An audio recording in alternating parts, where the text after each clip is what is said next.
The Israeli government took the fateful decision to invade the Lebanon in 1982. Lebanon was then a base for the PLO. Israeli tanks rumbled all the way to Beirut to drive out Palestinian guerrillas and secure their northern borders. Today, the Israelis have withdrawn to southern Lebanon, but they now face a new guerrilla war.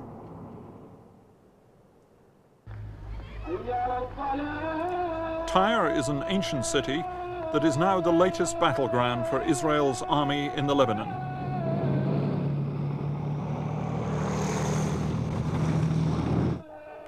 Today, the deserted streets tell the story of Israeli occupation.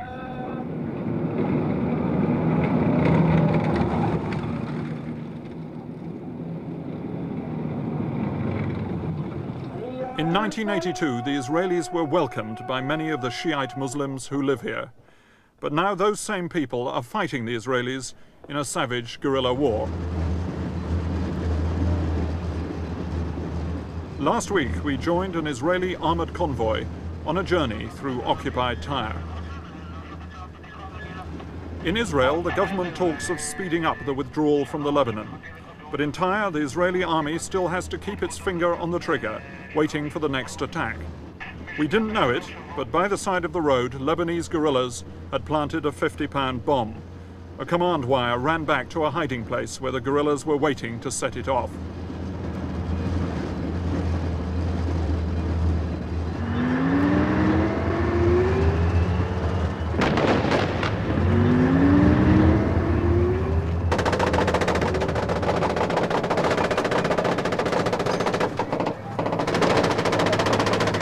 The bomb missed its target.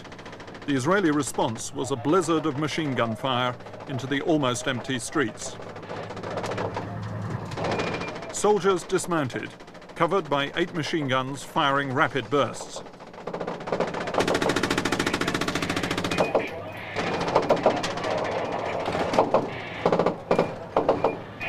The soldiers went on firing to keep the streets empty and to deter a second attack.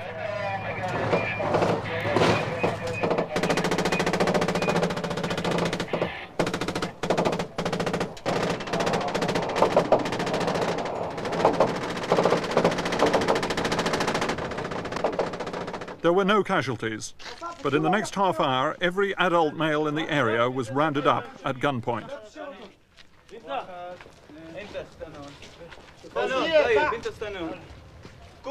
They were taken away for questioning, even though the guerrillas themselves had almost certainly fled from the weight of Israeli firepower.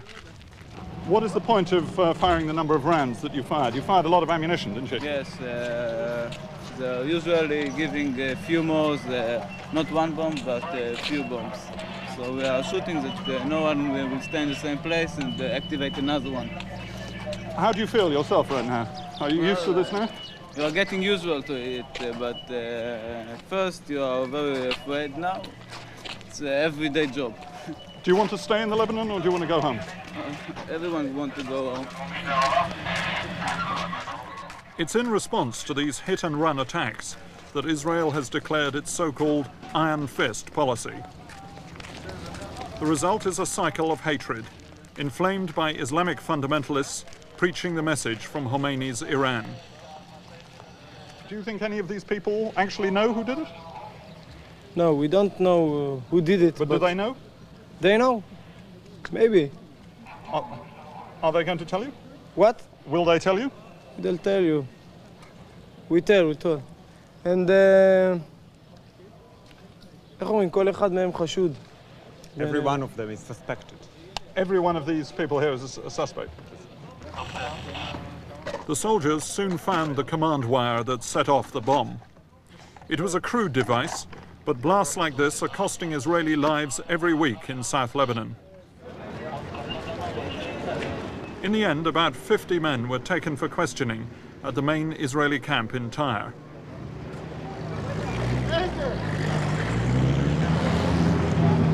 The Israelis are holding about 1,000 civilians who they say were involved in attacks against them.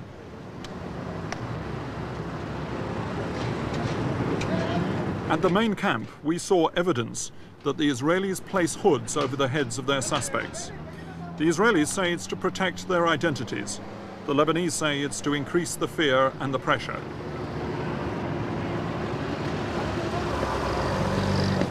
This is not the kind of war that the once legendary Israeli army was trained to fight.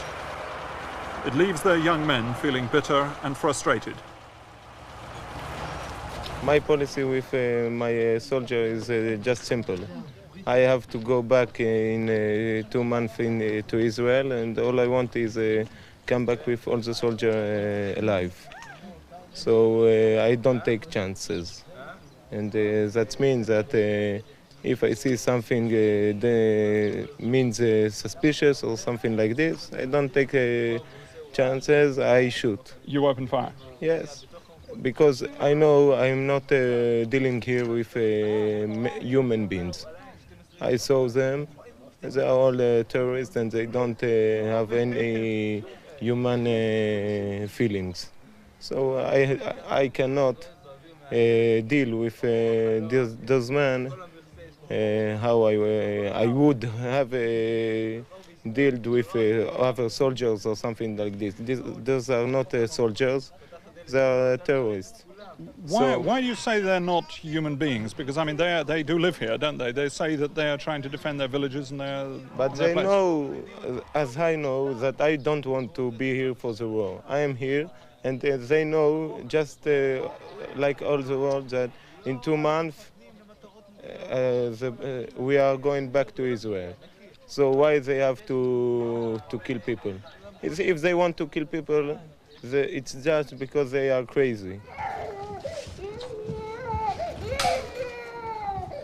A 4-year-old girl is one victim of the craziness in Tyre.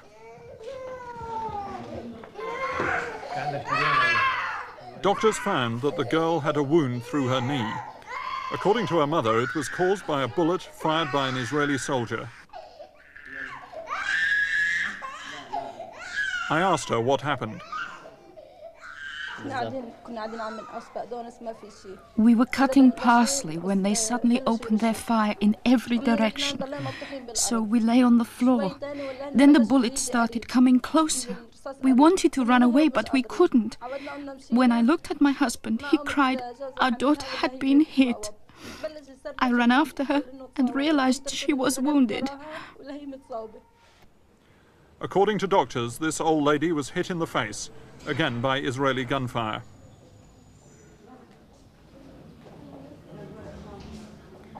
This 14-year-old boy was apparently hit in the back by a high-velocity bullet. It left him with a terrible wound when it came out through his stomach. And this 11-year-old is claimed to be another victim of random Israeli fire.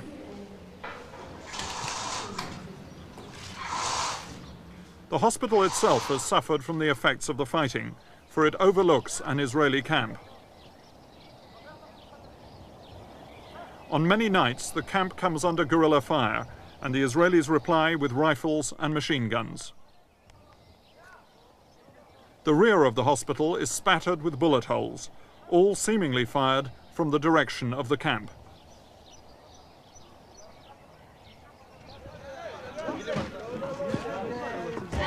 The Israeli army denies all the hospital's accusations categorically.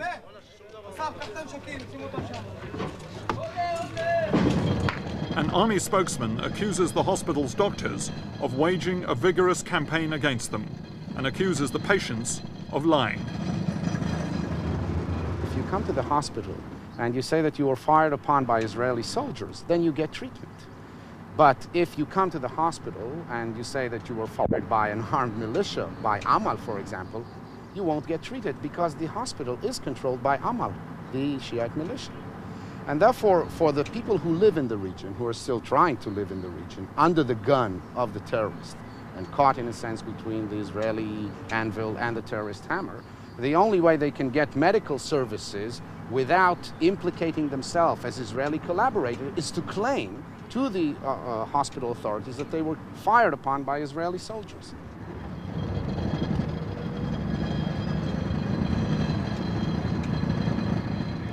But the army does not deny the firmness of its iron fist policy. The objective, said the spokesman, is to get a simple message across. message is very clear, that there are only two options. Either there will be peace on both sides of the border, both to the Shiites as well as to our northern border settlements and our soldiers along the international border, or there will be peace for no one. The alternative is for them to choose. One thing that we want to make very clear is that never again will there be a return to the situation that existed along our northern border prior to June of 1982. In other words, we will not allow the development of a terrorist infrastructure, be it Shiite or Palestinians, that's of no difference to us, along the border that could endanger the life of our northern border settlements. Marlot is a border settlement whose name still rings loud in Israeli ears. It was here in 1974 that Palestinian terrorists carried out an horrific attack which caused the deaths of 20 Israeli children. Target of the attack was the village school. The school still carries protective grills and the scars of gunfire. In the 70s and early 80s, villages like this were subjected to Palestinian rocket fire. The Israeli government decided that bunkers were not enough. The invasion of Lebanon was supposed to guarantee security, but now the questions are piling up. It's true that armed Palestinians are no longer camped just across the border, but instead there is now a rising tide of Shiite fundamentalism, unpredictable and perhaps even more dangerous. Then there's the tremendous damage to Israel's international reputation. And above all, there are the fears of what the guerrilla war in the Lebanon is now doing to the morale and effectiveness of the Israeli army. For a people who have always had to depend on their armed strength, that is the most worrying question of all. Many of the Shiite fanatics are based in the poor districts of Muslim West Beirut. Here, in a city still ravaged by fighting between Christians and Muslims, Khomeini's revival of Shiite Islam has rarely taken root. Among those most committed to the cause is 19-year-old Fatima Mantash. This year she was supposed to be married. Instead, her fiancé Bilal killed himself in a suicide attack which wounded 5 Israeli soldiers.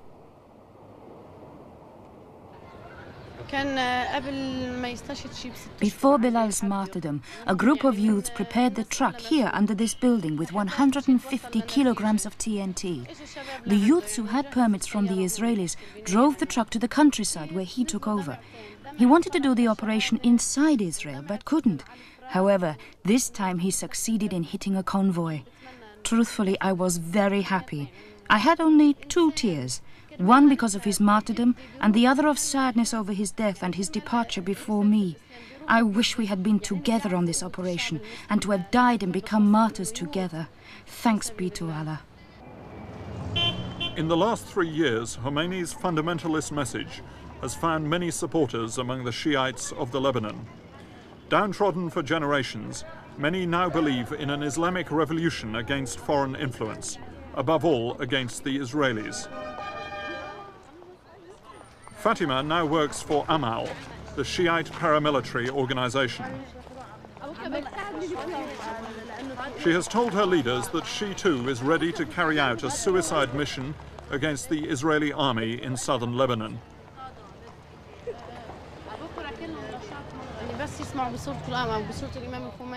I am doing now all that is required of a woman, and if women are to launch operations like Bilal, I will certainly do so. These operations terrify the Israelis. They cannot understand how a human being would die in such a manner for the services of Islam and Allah. They are terrified once they hear the name Khomeini. We want to force them to withdraw through our own strength in order to make them realize and understand the reality of us as a Muslim people.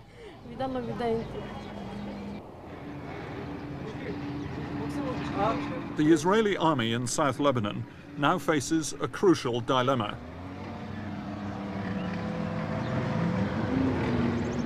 The politicians have decided in principle on withdrawal. The question is when.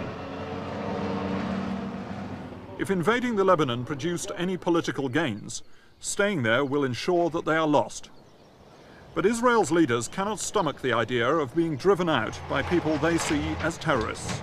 Boxed in, the government's response has been the iron fist policy to try and keep casualties down. Is that consideration of protecting your soldiers something which is so important that it must be put over every other consideration? Absolutely overriding. Even if the result is that this area bordering on your country... We have to pretend these people know exactly that if they desist from any hostility, we will move out anyway. And therefore, the protection of our soldiers is absolutely overriding. They know that by desisting from any hostility, we will move out anyway. The government has decided on a redeployment to the international border. This is something which is in motion. Everybody knows about it, and yet we are being hit. The protection of our soldiers is absolutely overriding. A key part of the Iron Fist policy has been a string of punitive raids on Lebanese villages. The villages are daubed with freshly painted Amal signs and controlled by a shadowy resistance movement.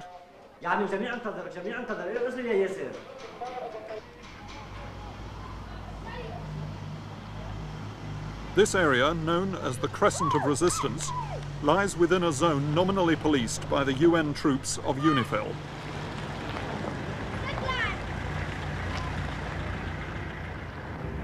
But UNIFIL has been powerless to prevent the revenge attacks of Shiite and Israeli forces. The Israelis have used the techniques that crushed Palestinian resistance on the West Bank, targeting the houses of guerrillas and their sympathizers. And at the village of Marrakech, guerrilla war has turned into blood feud. The villagers attacked the Israelis. A few days later, a massive bomb devastated the Islamic center, killing 12 resistance leaders. The father of one of them has no doubt who did it. Who do you believe was responsible for the bomb which killed your son? Israel only. Israel only. We do not blame any person for all what is happening except Israel and its friends. Why are you so certain? Because Israel had burnt us and oppressed us. She has destroyed our land and blown up our houses and killed our sons. How do you feel about the Israeli occupation now that this has happened? And what are your feelings about the state of Israel? You ask me about our feelings. We want her to get out of our land. She has burnt and destroyed our country. We want her out. The village of Zaria has become a symbol of the Iron Fist policy.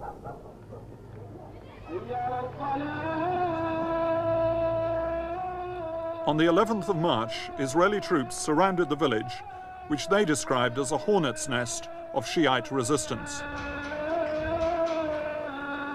30 people were killed. Some were shot trying to get away. Others were crushed when Israeli tanks ran over their cars. More than 100 men were arrested. 17 houses were destroyed. Riyad al-Assad is a local resistance leader. The first week it was bad. Nobody was living here. And a few men remained here. And economically it was killed. But after 2 weeks now, I would say the village is starting to return to resume normal life. I mean, this is our land and it's one of the things we've seen. How reluctant have people been to come back to live here? I mean, has it been important for the resistance to get people to come back? Well, I think without the people we cannot survive, because the resistance is not somebody that's coming, let's say, from, I don't know, Mars or Jupiter. The resistance is from the people, and it's the people. And so, and it's for the people. And so what we're doing is we're trying to come back as a village. And people are coming back, and when the people come back, the resistance comes back.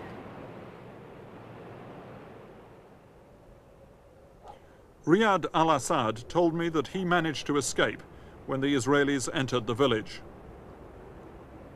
I spoke to him in the cemetery where many of the people killed by the Israeli army are now buried. Is there any possibility that you have in any way brought some of these misfortunes upon yourself, in the sense that some people might say that it would have been better to just let the Israelis withdraw rather than go for them and attack them? It's a funny question. They always tell me, are you going to follow the Israelis into Israel? I mean, who's following who? Who's here? I mean, I'm not following them. I'm kicking them out of my country, number one. Number two, if I wasn't doing what I'm doing now, they would have stayed here. Because they always say, well, after all, when we first came, the Shias were throwing rice and flowers at us. They welcomed us. Now they know they're not welcome. And I'm telling them that, not by words, well, go home. They will never understand that. They understand it only by the same principle they came in, by guns. And that's the only way they will go out. You have a sense of being victorious at this moment? Definitely. If you look at the eyes of the Israeli soldiers, look at them. Look at the triggers. Every single day, their fingers are on the triggers. Look at the tanks. Tanks, they have all the turrets turning on the people. And they shoot at anybody. Anybody. I mean, a 4-year-old could be a terrorist. Anybody could be a terrorist. And that's that's being terrified. And when you terrify an army so large with such little means you're victorious. So proud are the Shiites of their fight against Israel that in Beirut they are actually making a feature film about it. 43-11 أول مرة.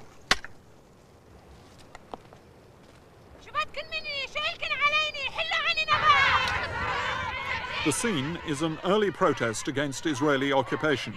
The women are villagers from southern Lebanon. Even during the filming, the women got carried away by their feelings.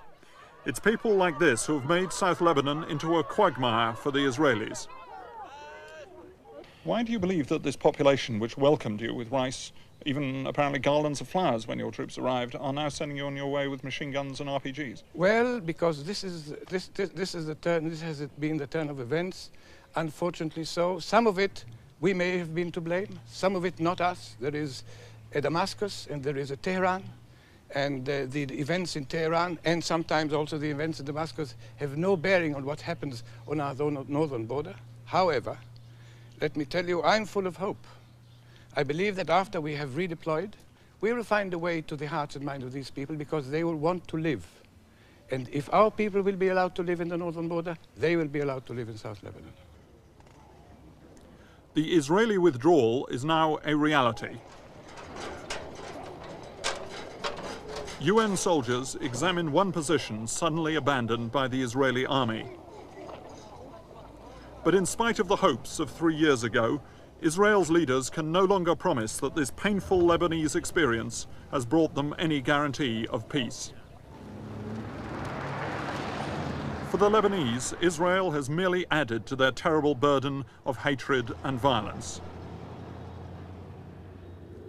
In a hill village in the south, we found an incident that could have come from any war of occupation: the death of a collaborator. A 21-year-old boy murdered by the Shiites because he had fought for the Israelis.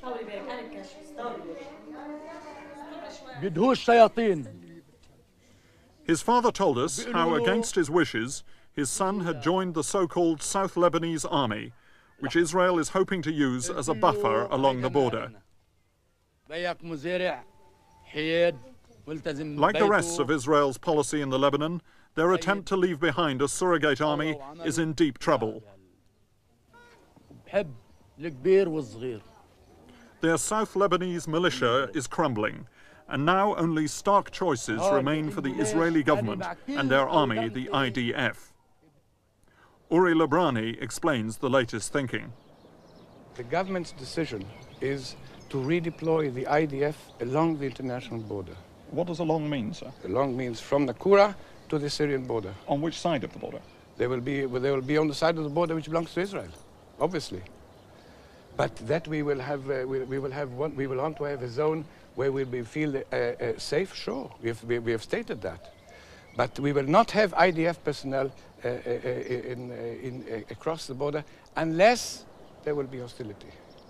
You are saying that the Israeli forces, within a few weeks' time, will stand poised on the northern border of this country, just a few miles away from us, ready to go back into the Lebanon at any time, if you believe that to be necessary. Let me define it: ready to hit back at anybody or anything which attacks Israel. Those are words that could have been spoken back in 1982. After losing the lives of nearly 650 soldiers, Israelis are now asking what exactly they have gained in the Lebanon.